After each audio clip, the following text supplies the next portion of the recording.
कराची में यौम आशूर का मरकजी जुलूस ख़त्म होने के बाद हुसैनिया ईरानिया इमाम बारगाह खारा दरबे मजलिस जारी है। मज़ीद जानते हैं डॉट न्यूज़ के नुमाइंदे इमरान हफीज़ से। जी इमरान, बताइएगा।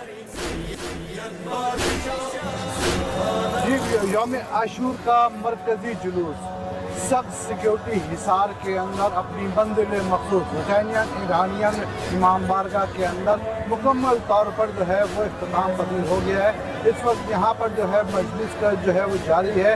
इसके बाद जो है यहाँ पर शाम गरीबा की महफिल जो है यहाँ पर मुनक़्क़िद की जाएगी। आप देख सकते हैं कि यहाँ पर पुलिस और रेंजर्स की भारी नफरी यहाँ पर मौजूद है। सख्त सिक्योरिटी इंतजामात हैं। इसके अलावा जो है यहाँ पर बम जो फुजल स्क्वाड के जो मुख्तलिफ टीमें हैं वो भी जुलूस के ऊपर एडवांस के ऊपर और उसके पीछे और दाएं और बाएं जानिब इनकी टीमें जो हैं वो अपने फ़राइज़ अंजाम देते हुए जुलूस को जो है उन्होंने अपने मुकर्ररा रास्तों से होते हुए यहाँ पर जो है वो यहाँ पर ला के इख्तिताम पजीर कराया है। जब तक मजलिस यहाँ पर जारी है, जब तक यहाँ पर जो है सख्त सिक्योरिटी यहाँ पर अमल उसका जारी रहेगा और इसके साथ साथ जो है यहाँ पर जब तक एक अज़ादार यहाँ से रवाना ना हो जाए काफिलों की सूरत में, जब तक ये सिक्योरिटी रहेगी।